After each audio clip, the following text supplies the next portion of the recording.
El amanecer llegaba lentamente a la ciudad, cubriendo las calles con un tono grisáceo que reflejaba la rutina agotadora de quienes apenas comenzaban su día. Mateo, un niño de apenas 7 años, se despertaba en su pequeño colchón desgastado en el orfanato que había sido su hogar durante los últimos meses. Su rutina era sencilla: levantarse antes que los demás, ponerse la misma ropa que llevaba desde hacía días y ayudar a la cocinera a preparar el desayuno. Aunque aún era joven, había aprendido que la vida no sería fácil para alguien como él. Su mundo estaba envuelto en un silencio absoluto, una barrera que lo separaba de todos los demás. Ser sordo en un lugar lleno de niños ruidosos y adultos ocupados hacía que su existencia fuera prácticamente invisible. Mientras Mateo partía pan y colocaba tazas sobre la mesa, sus ojos se perdían en recuerdos difusos de una vida que apenas podía comprender. Recordaba una casa grande, muebles elegantes y una habitación que parecía de un cuento de hadas. Pero esos recuerdos eran tan lejanos como las palabras que nunca había escuchado. Ahora, su mundo se limitaba a las paredes agrietadas del orfanato y al rostro amable de la cocinera, la única persona que parecía notar su existencia. En otro extremo de la ciudad, en una casa que una vez había sido símbolo de opulencia, Ernesto miraba por la ventana con el rostro tenso. El aire pesado de la ruina financiera se colaba por cada rincón de la mansión. Los muebles seguían siendo lujosos, pero el polvo y el abandono revelaban la verdad. Los días de gloria habían quedado atrás. Ernesto, un hombre que alguna vez dominó los negocios locales, ahora enfrentaba la dura realidad de las deudas acumuladas y los negocios fallidos. Había perdido todo lo que una vez definió su vida: prestigio, estabilidad y, en su desesperación, hasta su humanidad. Fue esa misma desesperación la que lo llevó a tomar la decisión más cruel de su vida. Meses atrás, había dejado a su único hijo en un orfanato, convencido de que la discapacidad del niño sería un obstáculo en su lucha por salvar su fortuna. Ernesto se justificaba pensando que lo hacía por necesidad, pero la verdad era mucho más amarga. No quería la carga emocional y financiera de un hijo al que nunca había intentado comprender. El contraste entre sus mundos no podía ser más evidente. Mientras Mateo aprendía a soportar el vacío emocional, con gestos pequeños y silenciosos, Ernesto se refugiaba en la arrogancia que aún le quedaba, incapaz de enfrentar las consecuencias de sus decisiones. Sin embargo, el destino tenía planes diferentes. La mansión de Ernesto, esa que durante años fue su símbolo de poder, estaba a punto de ser puesta a la venta para pagar las últimas deudas. Y aunque Ernesto lo ignoraba, esa transacción conectaría de forma inesperada su camino con el de Mateo, un niño que ahora enfrentaba la vida sin él. La caída de Ernesto no era solo financiera, era también moral. Y mientras él intentaba proteger lo poco que le quedaba de su orgullo, Mateo comenzaba a descubrir que, incluso en el silencio, había formas de ser escuchado. Sus mundos, tan distantes, estaban a punto de colisionar de una manera que ninguno de los dos imaginaba. En el orfanato, los días de Mateo eran tan monótonos como el tic-tac del reloj en la pared del comedor. Cada hora parecía arrastrarse con la misma pesadez con la que el niño cargaba su tristeza. Aunque nadie lo decía en voz alta, él sabía que era diferente. Los otros niños lo miraban con curiosidad, algunos incluso con burla. Para Mateo, las risas no eran más que movimientos de labios, y los insultos eran gestos que, aunque no podía escuchar, comprendía perfectamente. El director del orfanato, un hombre severo de mirada cansada, no tenía tiempo para tratar a Mateo de forma especial.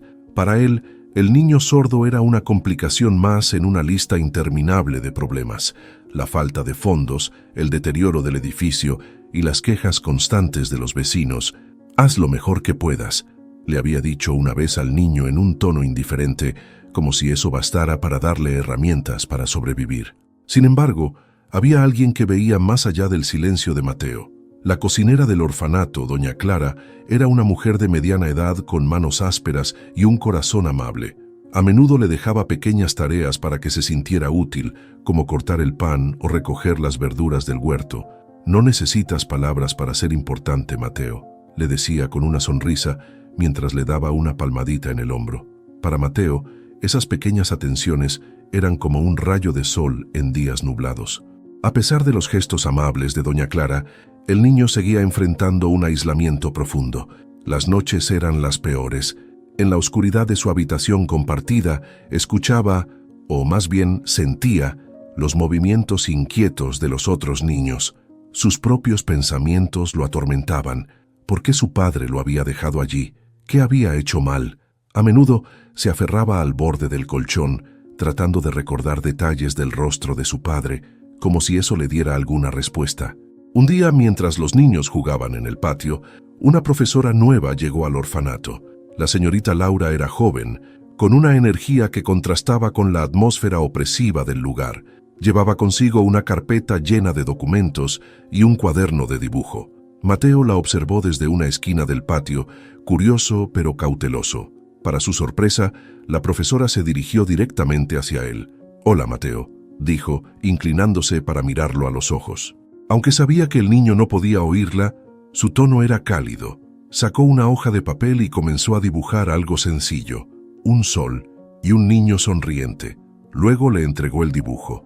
Mateo lo miró con curiosidad y por primera vez en mucho tiempo esbozó una pequeña sonrisa. Ese encuentro marcaría el comienzo de un cambio en su vida, un rayo de esperanza en medio del silencio que lo rodeaba. Mateo aún no lo sabía, pero la señorita Laura se convertiría en una guía que lo ayudaría a descubrir su propio valor. La señorita Laura no perdió tiempo en integrar a Mateo en sus clases. Desde su primer encuentro, había notado algo especial en el niño, una mirada inteligente y atenta, como si absorbiera cada detalle del mundo a su alrededor, incluso sin escucharlo. Decidida a ayudarlo, comenzó a idear maneras creativas para incluirlo en las actividades, desafiando las limitaciones del orfanato y las expectativas de quienes lo rodeaban. En una de sus clases, Laura llevó una pequeña pizarra portátil y unos marcadores de colores. Llamó a Mateo, quien al principio dudó, pero finalmente se acercó. «Vamos a comunicarnos de otra manera», escribió en la pizarra con letras grandes y claras. El niño la miró con cierta desconfianza, pero también con curiosidad. Laura le entregó un marcador y le pidió que dibujara algo que le gustara. Mateo, con manos temblorosas, dibujó un árbol. Laura le sonrió y escribió debajo, «árbol». Así comenzó un juego de dibujos y palabras que, poco a poco, se convirtió en su propio idioma compartido. Los otros niños, al principio indiferentes, empezaron a interesarse. Laura les enseñó a comunicarse con Mateo usando gestos simples, como señalarse el pecho para decir yo, o mover las manos hacia adelante para decir gracias. Algunos de ellos comenzaron a imitarla, y por primera vez, Mateo se sintió incluido en su pequeño mundo. La conexión que Laura construyó con Mateo iba más allá de las palabras. Ella entendía su dolor y lo enfrentaba con paciencia y creatividad. Un día, mientras Mateo recogía hojas en el jardín, Laura se le acercó y sacó de su bolso un libro ilustrado con letras grandes y claras. Le mostró la portada, El Principito. Le explicó con gestos y dibujos que era la historia de un niño que viajaba por mundos distintos, buscando entender la vida.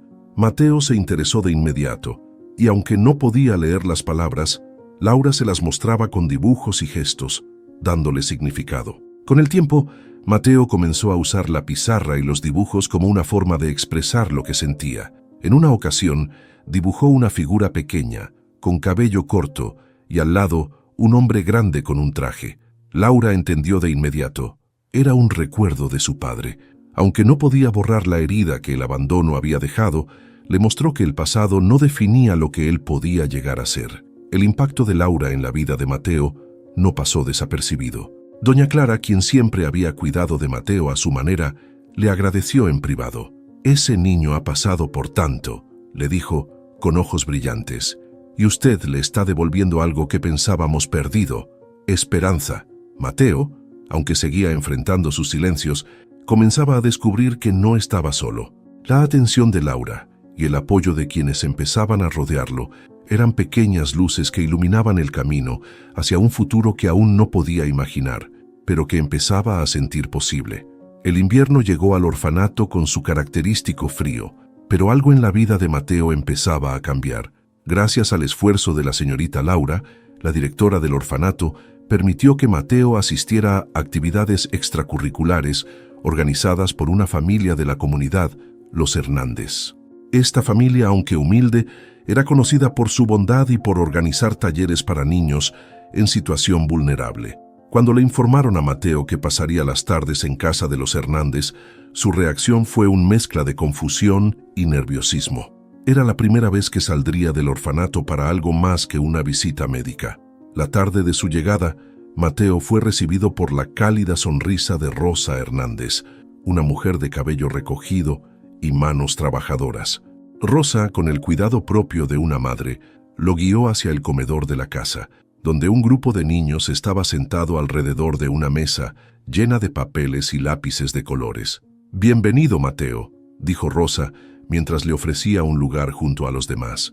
Aunque no podía oír las palabras, el tono amable y los gestos inclusivos de Rosa fueron suficientes para calmar su inquietud. Al principio, Mateo observaba a los demás desde la distancia, inseguro de cómo participar. Pero cuando Rosa le entregó un cuaderno y un lápiz, algo dentro de él se activó. Mateo empezó a dibujar, trazos sencillos pero llenos de significado. Los niños, curiosos, se acercaron para mirar su trabajo, y uno de ellos, Miguel, le sonrió y le mostró su propio dibujo. Aunque no hubo palabras, los gestos y las miradas bastaron para establecer un puente entre ellos. Con el tiempo, las tardes en casa de los Hernández se convirtieron en el momento favorito de Mateo. Allí, descubrió un mundo de posibilidades que antes parecían imposibles. Aprendió a crear pequeños objetos con madera, a cuidar el huerto familiar y, sobre todo, a comunicarse con gestos y dibujos de manera más abierta. Los Hernández no solo le ofrecieron un espacio seguro, le dieron la oportunidad de sentirse parte de algo más grande. Una tarde, mientras ayudaba a Rosa a recoger los restos de una clase de manualidades, ella le puso suavemente una mano en el hombro y le mostró un gesto sencillo, un abrazo. Mateo, aunque inicialmente rígido, aceptó el gesto y sintió algo que no había sentido en mucho tiempo: calidez familiar. Mientras tanto, en el orfanato, la señorita Laura observaba los cambios en Mateo con satisfacción. Su confianza había crecido, y aunque todavía vivía con el peso del abandono, empezaba a construir algo nuevo. Laura sabía que este era apenas el comienzo, pero verlo sonreír, aunque fuera tímidamente, era un testimonio del impacto que el amor y la paciencia podían tener en una vida. A medida que las semanas pasaban, Mateo comenzó a entender que, aunque su pasado estaba marcado por el dolor, su futuro podía ser diferente. Con cada tarde en casa de los Hernández, el niño empezaba a construir un nuevo capítulo, uno donde el silencio no era una barrera, sino una característica más de su ser. Lo que aún no sabía era que este nuevo comienzo sería clave para enfrentar los retos que todavía le esperaban.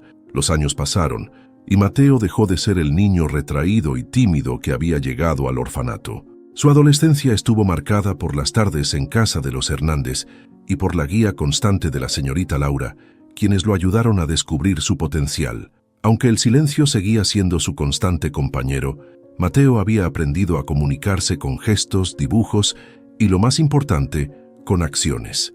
Su talento para las manualidades y su habilidad para resolver problemas prácticos lo convirtieron en una pieza valiosa dentro de la comunidad. A los 16 años, Mateo empezó a ayudar en el taller de carpintería de don Tomás, un viejo amigo de los Hernández. Lo que comenzó como una tarea simple, ordenar herramientas y limpiar el taller, pronto se transformó en una pasión. Mateo tenía un talento natural para trabajar con la madera. Sus manos parecían entender la textura y la forma de cada pieza, creando muebles que impresionaban incluso a los clientes más exigentes.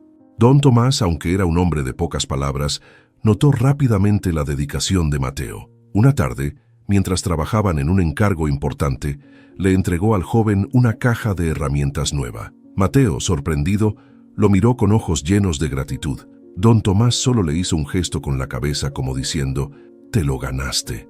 Esa caja no solo era un regalo, sino también un símbolo de confianza y de las oportunidades que Mateo había sabido aprovechar. Con el tiempo, Mateo comenzó a recibir encargos por su cuenta. Algunos vecinos le pedían reparar muebles viejos, mientras otros querían piezas personalizadas para sus hogares. Aunque su vida seguía siendo modesta, el joven se sentía cada vez más independiente y seguro de su lugar en el mundo. Sus ingresos, aunque pequeños, le permitieron ahorrar y soñar con un futuro más grande. A los 18 años, Mateo decidió tomar un riesgo importante. Con sus ahorros y el apoyo de los Hernández y don Tomás, alquiló un pequeño local en el centro del pueblo para abrir su propio taller. Taller Mateo, decía el cartel que colgó con orgullo sobre la entrada. Era un espacio humilde, pero para él representaba el primer paso hacia un sueño que ni siquiera había sabido que tenía. La comunidad, conmovida por la historia de Mateo, respondió con entusiasmo. Los encargos no tardaron en llegar, y pronto, el taller se convirtió en un lugar conocido por su calidad y atención al detalle. Mateo no solo se estaba construyendo un futuro, también estaba construyendo una reputación. Sin embargo, cada vez que terminaba su jornada y regresaba a su pequeña habitación en el orfanato, una parte de él seguía buscando algo. Aunque había logrado mucho, el vacío que dejó su padre aún lo acompañaba. Mateo había aprendido a canalizar ese dolor en su trabajo, pero sabía que el pasado no podía ignorarse para siempre. Sin darse cuenta, estaba preparando el terreno para enfrentar las heridas que aún no habían cicatrizado. Lo que no sabía era que el destino estaba a punto de darle la oportunidad de enfrentarlas cara a cara. Con 20 años recién cumplidos, Mateo había logrado lo que pocos esperaban de él. Su taller no solo prosperaba, sino que también se había convertido en un punto de referencia para la comunidad. Su dedicación y talento lo llevaron a expandir su negocio, y con el tiempo logró abrir otros talleres en pueblos cercanos. A pesar de su éxito, Mateo nunca olvidó sus raíces humildes ni el apoyo que había recibido de los Hernández y la señorita Laura, pero el vacío que sentía en su interior seguía siendo un recordatorio constante del abandono que había sufrido en su infancia. Un día, mientras organizaba los papeles del negocio, Mateo encontró una carta de un cliente que le pedía un encargo especial. La dirección en el sobre lo sorprendió. Era de la ciudad donde había nacido, un lugar que no visitaba desde que era un niño. Aunque dudó por un momento, algo en su interior le dijo que debía aceptar el trabajo. Era como si el destino le estuviera llamando a volver al lugar que había dejado atrás hace tantos años. El viaje a la ciudad natal estuvo cargado de emociones. Mientras el autobús avanzaba por los caminos polvorientos, Mateo miraba por la ventana, recordando fragmentos de su infancia, los árboles que rodeaban la mansión de su padre, el gran portón de hierro y los pasillos amplios que una vez había recorrido. Esos recuerdos, aunque vagos, aún tenían el poder de llenarlo de tristeza. Cuando llegó a la ciudad, Mateo notó cómo todo había cambiado y al mismo tiempo, cómo algunas cosas seguían igual. Las calles parecían más pequeñas de lo que recordaba y muchos negocios habían cerrado, reemplazados por nuevos locales. Sin embargo, el recuerdo de la mansión de su padre permanecía fresco en su mente. Decidió ir a verla, impulsado por una mezcla de nostalgia y curiosidad. Al llegar, Mateo se encontró con una escena inesperada. La mansión estaba en ruinas.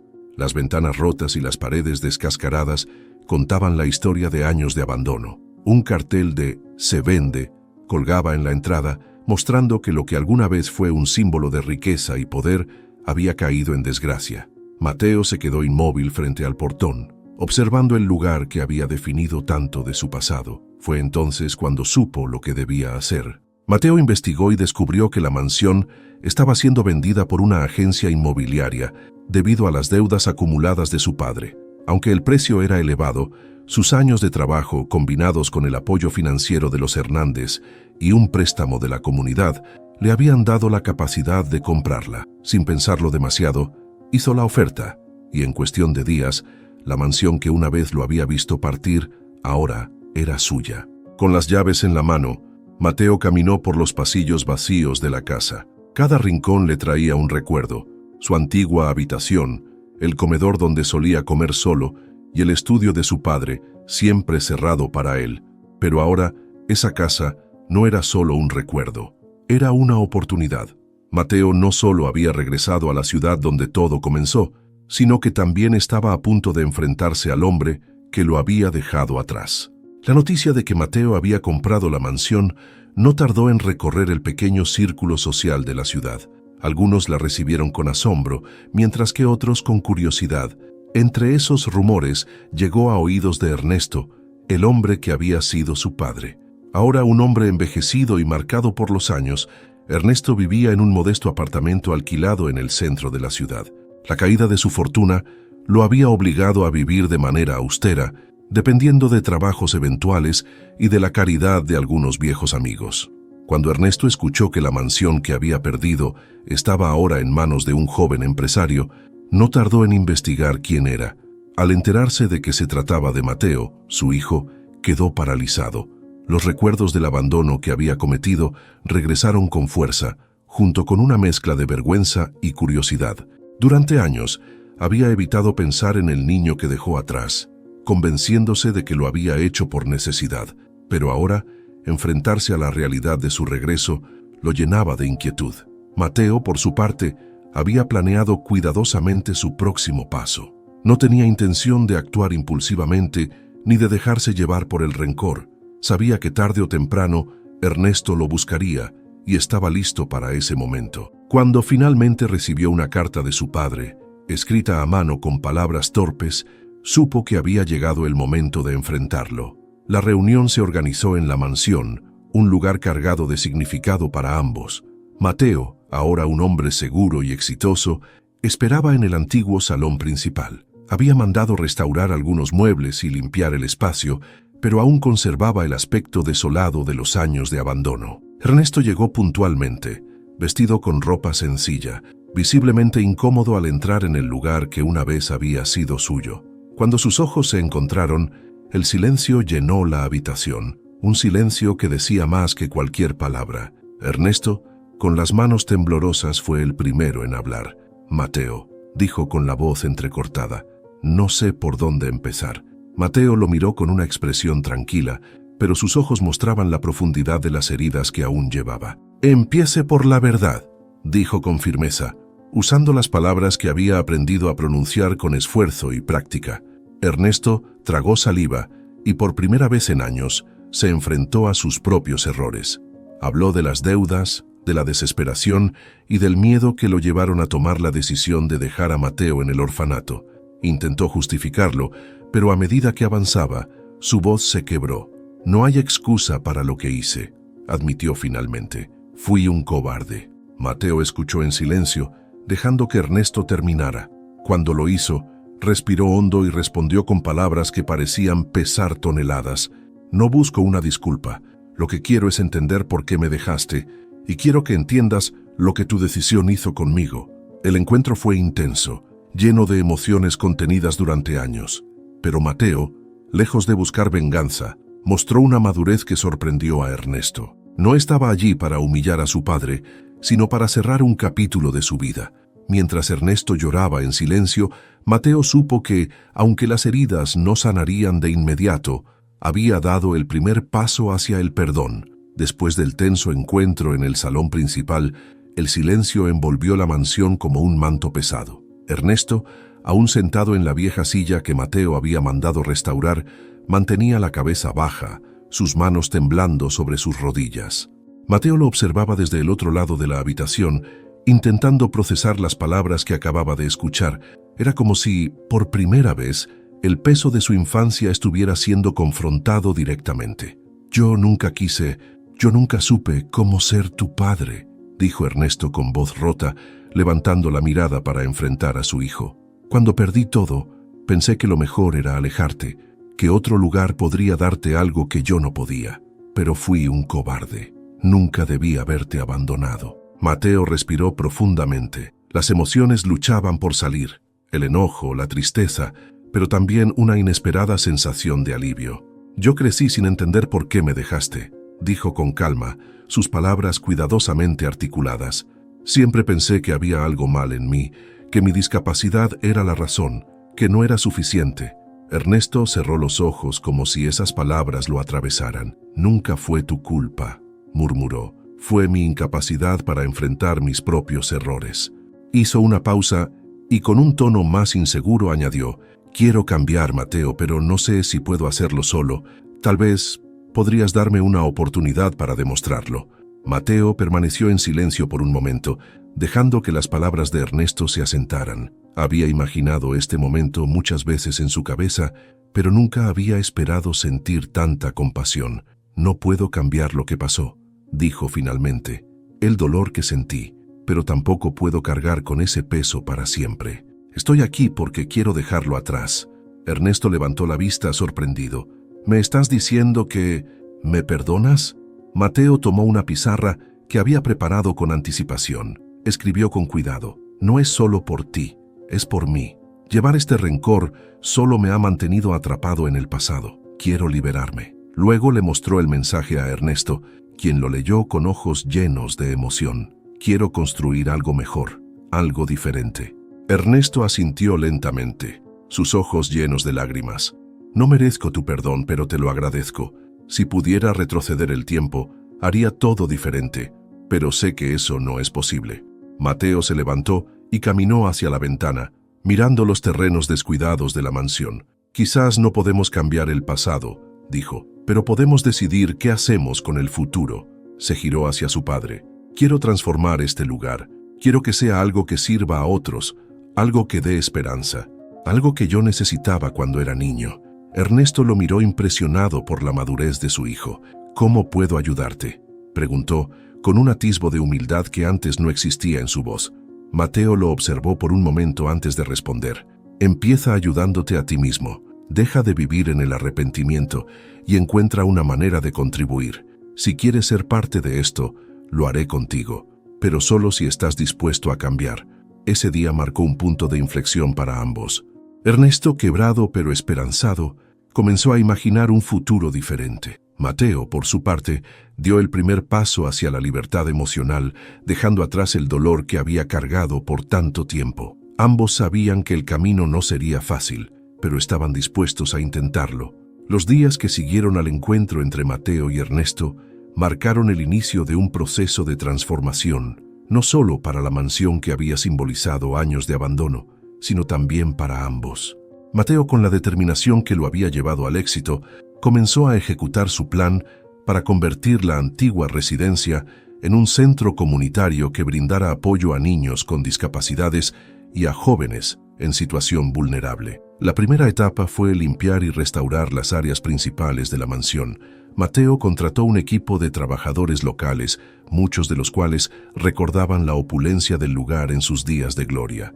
Ver al joven liderar el proyecto con dedicación y visión inspiró a la comunidad, quienes se unieron al esfuerzo. Algunos ofrecieron materiales, otros su tiempo, y pronto el lugar comenzó a recuperar vida. Ernesto, por su parte, se mantuvo al margen durante los primeros días, observando desde la distancia mientras Mateo coordinaba el trabajo. Había aceptado la oportunidad de formar parte del proyecto, pero la vergüenza y la inseguridad lo frenaban. Se sentía como un extraño en un lugar que alguna vez había sido suyo, incapaz de reconciliar su pasado con el presente. Fue Mateo quien rompió el hielo una tarde, acercándose a Ernesto mientras éste observaba los avances desde una de las antiguas terrazas. «Hay algo que quiero que hagas», le dijo tendiéndole un conjunto de planos. Ernesto los miró con cautela, notando que eran diseños para una biblioteca dentro del centro. «Tú conoces esta casa mejor que nadie. Ayúdame a transformar esta sala en un espacio donde los niños puedan aprender y soñar». El pedido de Mateo sorprendió a Ernesto, pero también le dio un propósito que no había sentido en años. Aunque dudoso al principio, aceptó el desafío. Con el tiempo, se sumó al equipo supervisando detalles de la construcción y aportando ideas para optimizar los espacios. Su conocimiento sobre la arquitectura de la mansión resultó invaluable y poco a poco comenzó a ganarse el respeto de los trabajadores. El proceso de renovación también fue un viaje de sanación para ambos. Mientras reconstruían la mansión, Mateo y Ernesto tuvieron largas conversaciones sobre el pasado y el futuro. Ernesto compartió historias de su juventud, momentos antes de la caída, y Mateo habló de su vida en el orfanato y de cómo encontró esperanza en la bondad de los demás. Aunque el dolor del pasado seguía presente, estas conversaciones ayudaron a cerrar heridas abiertas desde hacía años. Finalmente, tras meses de trabajo, el centro comunitario abrió sus puertas. La inauguración fue un evento emotivo, al que asistieron personas de toda la comunidad. Mateo dio un breve discurso, agradeciendo a todos los que habían contribuido al proyecto. «Este lugar es más que un edificio», dijo. «Es un símbolo de lo que podemos lograr cuando transformamos el dolor en acción y el abandono en esperanza. Ernesto, sentado entre los asistentes, no pudo evitar que las lágrimas rodaran por su rostro. Aunque sabía que no podía deshacer el daño que había causado, ahora tenía la oportunidad de construir algo significativo junto a su hijo. La mansión, que una vez fue un símbolo de poder vacío, ahora era un refugio lleno de vida y propósito. Padre e hijo, aunque con cicatrices visibles, habían encontrado una manera de reconciliarse y de transformar su historia en un legado que inspiraría a muchos. El pasado ya no los definía. Juntos, habían creado un nuevo comienzo. El sol de la tarde iluminaba los amplios jardines de lo que alguna vez fue la mansión de Ernesto. Ahora, aquel lugar estaba irreconocible. Donde antes había muros altos y una atmósfera fría, hoy se respiraba vida, energía y esperanza.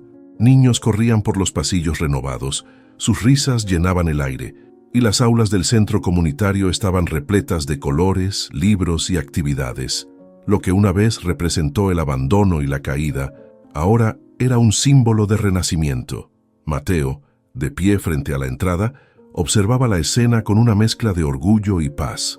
Habían pasado meses desde la inauguración del centro y cada día sentía que su decisión había valido la pena. Su trabajo no solo había impactado a la comunidad, sino también a él mismo. Había dejado atrás el rencor y el vacío que lo habían perseguido por tanto tiempo, encontrando en la compasión y el propósito un camino para sanar. Ernesto, aunque más discreto, también había encontrado su lugar en este nuevo capítulo. Al principio, su presencia generó miradas de desconfianza entre los miembros de la comunidad, muchos de los cuales recordaban los errores de su pasado. Sin embargo, con el tiempo, y gracias a su dedicación al centro y su disposición para enfrentar las críticas, Ernesto comenzó a ganarse el respeto de quienes lo rodeaban. Aunque al principio su presencia generaba miradas curiosas, con el tiempo, la comunidad comenzó a verlo de otra manera, no como el hombre que lo había perdido todo, sino como alguien que estaba tratando de redimirse. Los niños lo llamaban Don Ernesto,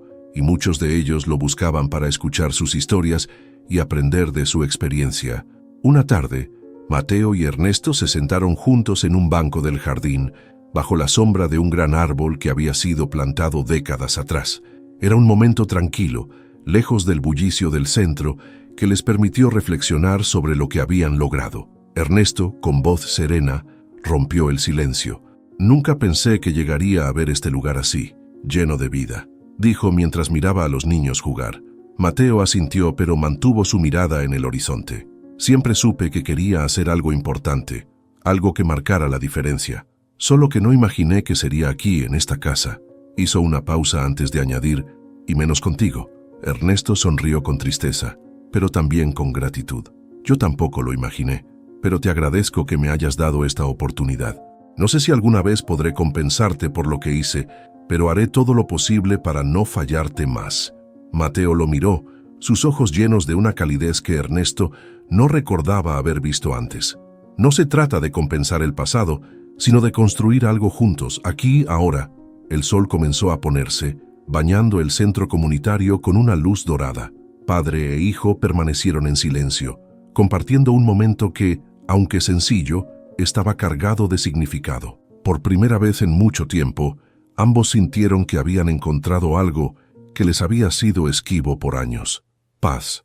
El centro continuó creciendo con los años, transformando no solo la vida de quienes pasaban por sus puertas, sino también la de quienes lo construyeron. Para Mateo, aquello no era solo el final de una etapa, sino el comienzo de una nueva vida llena de esperanza, propósito y reconciliación. Gracias por acompañarnos en esta emotiva historia de superación, perdón y transformación. Si te inspiró el camino de Mateo y Ernesto para convertir el dolor del pasado en esperanza para el futuro, no olvides demostrarlo con un me gusta. Tu apoyo nos motiva a seguir creando más contenidos como este.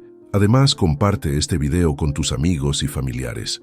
Nunca sabemos a quién podría llegarle el mensaje justo en el momento que lo necesita. Si disfrutaste de este contenido, te invitamos a suscribirte a nuestro canal para que no te pierdas ninguna de nuestras historias llenas de aprendizaje y emoción. Queremos conocerte más. Cuéntanos en los comentarios desde qué país nos estás viendo. Estamos ansiosos por saber hasta dónde llega esta comunidad de personas increíbles